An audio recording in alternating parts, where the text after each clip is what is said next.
ہمارے بدن پہ اتنے بال نہیں ہیں جتنے رسول اللہ کے احسانات ہیں۔ ہمارا ایک ایک بال قرض رسالت میں جکڑا ہوا ہے۔ خدا شناسی تو بڑی دور کی بات ہے، ہم خود شناس بھی نہیں تھے۔ ہمیں تو اپنے آپ کا بھی نہیں پتا تھا کہ ہم کون۔ اور مجھے بتاؤ، جس کو یہ بھی نہ خبر ہو کہ میں کون، اس کے پلے ہوتا کیا؟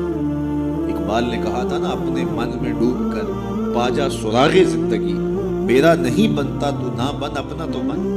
اور یہ اپنا بھی نہیں تھا، اسے پتہ ہی نہیں تھا، اسے شعور ذات ہی نہیں تھا، اسے خود آگہی کا نور ہی نصیب نہیں ہوا۔ تبھی تو انسان ہو کے، اشرف المخلوقات ہو کے، درختوں کو، پتھروں کو، حشرات الارض کو، چوپایوں کو اپنا معبود سمجھتا تھا۔ انسان کی پیشانی کہاں کہاں رسوا نہیں تھی، درختوں کی جڑوں کو اس نے سجدہ کیا۔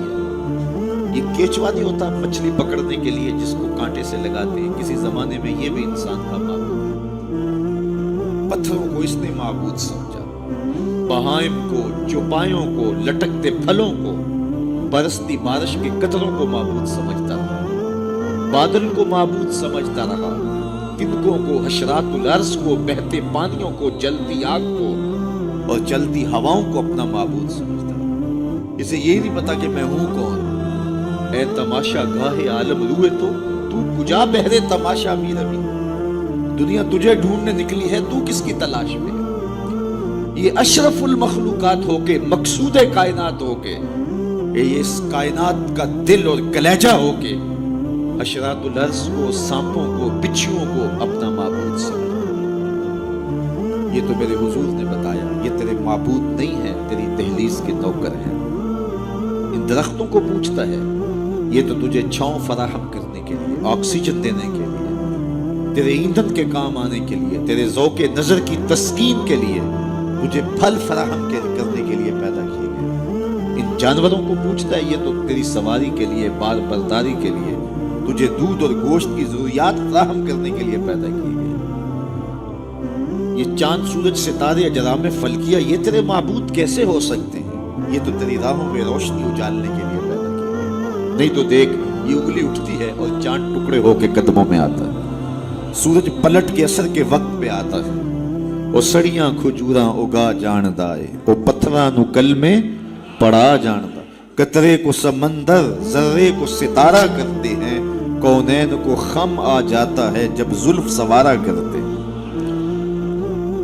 اب انسان کی آنکھ کھلی کہ میں کون ہوں، کہ یہ پوری کائنات۔ درختوں کو پوچھتا ہے، جا میں نہیں، تو ہی کہہ دے تمہیں اللہ کا رسول بولا۔ اللہ اکبر۔ درخت شاخوں کے بل اپنے آپ کو گھسیٹتے ہوئے سلامی دینے حاضر ہوگا۔ حضرت یعلا بن مرہ کہتے ہیں کہ ایک سفر سے واپسی تھی، راستے میں قیام ہوا تو حضور استراحت فرمانے لگے، تو میں حضور کے پہرے کے لیے کھڑا ہو گیا۔ دور صحرا میں ایک درخت تھا، وہ ہلنے لگا، پھر جڑوں سمیت اکھڑا اور شاخوں کے بل اپنے آپ کو گھسیٹتا ہوا میرے برابر آ کے کھڑا نہیں ہو جاتا۔ میرے لیے بڑی حیرت کی بات تھی، لیکن کوئی تھا نہیں کہ جس سے بات کروں۔ خیر تھوڑی دیر کے بعد وہ اپنی جگہ سے چلا اور جہاں سے اکھڑا تھا وہیں جا کے نصب ہو گیا۔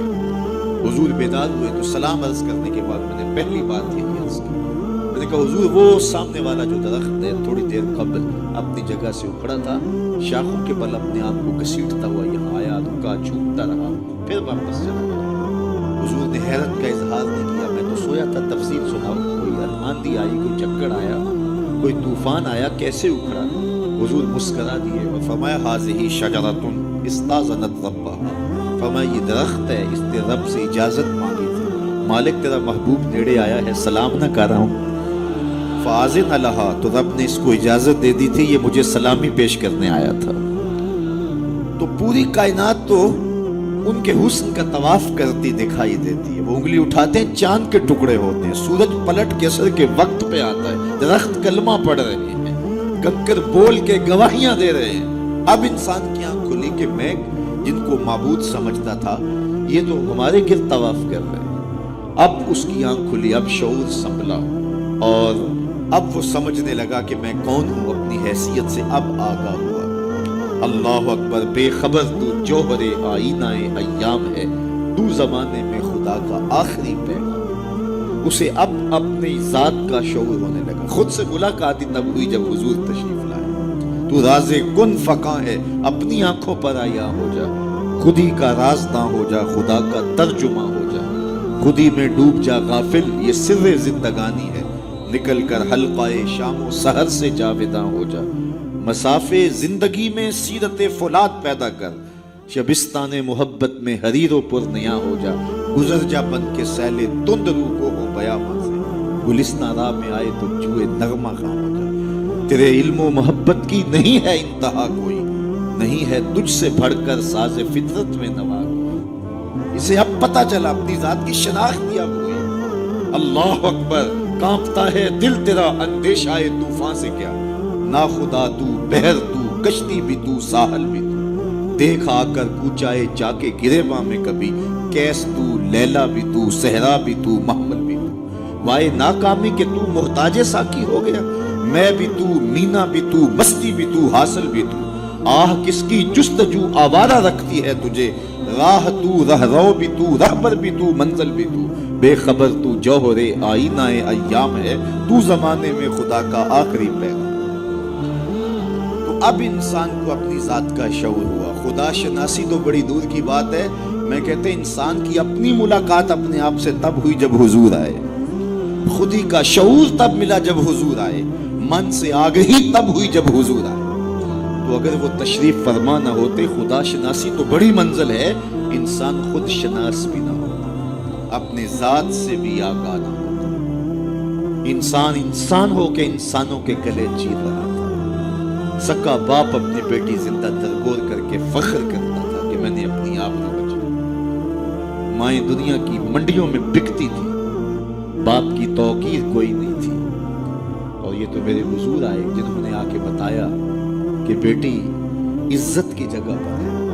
آپ نے یہ حدیث بارہا سنی ہوگی، علماء کرام سے بارہا سنی ہوگی، لیکن ذرا اس کو اس پہلو میں دیکھو، جب بیٹیوں کو زندہ درگور کر کے باپ فخر کر رہا تھا، اس زمانے میں میرے حضور نے کہا میری بیٹی میرے جگر کا ٹکڑا ہے۔ یہ صرف کلمہ تحسین ہی نہیں ہے، یہ کلمہ جہاد ہے، اس دور میں جب بیٹیوں کو زندہ درگور کر کے باپ فخر کر رہا ہے۔ آج تو ہر شخص اپنی بیٹی کو قرار جان سمجھتا ہے، بیٹی کو آنکھوں کا نور سمجھتا ہے، نور نظر سمجھتا ہے، بیٹی کے جہیز کے لیے باپ اپنی ساری زندگی لگا دیتا ہے، پردیس کاٹ دیتا ہے، جوان بھائی فیکٹری میں اوور ٹائم لگاتا ہے، میں بہن کے ہاتھ بھی لگا۔ تو آج اگر بیٹی کے بارے میں کوئی محبت بھرے جملے کہے جائیں تو بڑی بات نہیں ہے، جب باپ زندہ درگور کر کے فخر کرتا تھا، معاشرے سے اسے داد ملتی تھی کہ تو نے بیٹی کو زندہ درگور کیا ہے، اس زمانے میں میرے حضور نے کہا کہ میری بیٹی میرے جگر کا ٹکڑا۔ اللہ اکبر، کیسی تبدیلی آئی۔ ایک موقع آیا، فرمایا کہ جو دو بیٹیاں یا دو بہنیں ان کی اچھی تربیت کرے اور ان کو پروان چڑھائے اور ان کی اللہ کی رضا کے لیے شادی کر دے، قیامت کے دن وہ میرے ساتھ اس طرح قریب ہو بچتا یہ دو انگلیاں تھیں۔ تو مجلس میں موجود ایک صاحب اٹھے، کہا حضور اگر کسی کی دو بیٹیاں نہ ہوں تو ذرا اس کے پیچھے جھانکنے کی کوشش کیجیے، کہاں بیٹیاں زندہ درگور ہوتی تھیں اور کہاں ایک بیٹی والا سوچ رہا ہے کاش کہ میری بھی دو بیٹیاں ہوتی اور میں یہ احساس پاتا۔ تو یہ معاشرے کو ایک رنگ دیا، معاشرے کو ایک آہنگ دیا، خدا شناسی بھی دی، خود شناسی بھی دی، انسانی حقوق جو پامال ہو رہے تھے ان کو بحال ہو گیا، انسان اپنی عزت برباد کر رہا تھا، اجرام فلکی اور مظاہر فطرت کے سامنے ان کے چرنوں میں جھک کر کے اس کو اس کی خودی کا سبق دیا کہ تو کون ہے اور کہاں کھڑا ہے۔ ایک شخص ایمان لانے کے بعد حضور کی خدمت میں حاضر ہوا، کرتا ہے جاہلیت کے زمانے کی دو باتیں ہیں، ایک یاد آتی ہے تو ہنسی نہیں رکتی اور ایک بات یاد آتی ہے تو آنسو نہیں تھمتے۔ کہا وہ کون سی دو باتیں ہیں؟ کہا وہ بات جو یاد آئے تو ہنسی نہیں رکتی، وہ یہ ہے کہ میں ایک لمبے سفر پہ گامزن تھا، میں نے سفری معبود پتھر کا بنا ہوا ایک بت بھی اپنے سامان میں باندھ لیا کہ راستے میں پوجا پاٹ بھی چلتی تھی، لیکن جب سامان اٹھایا تو سامان بہت بوجھل تھا۔ میں نے سوچا کہ یہ تو میں اپنے ہی معبود کے بوجھ تلے دب کے رہ جاؤں گا، تو میں نے اس کو نکال دیا اور آٹا یہ ستو گوندھ کر کے میں نے ایک چھوٹا سا معبود تیار کیا اور اس کو دھوپ میں رکھ کے خشک بھی کر لیا کہ مزید ہلکا ہوگا، اور اس کو اپنے سامان میں اپنے ساتھ رکھ لیا۔ پوجا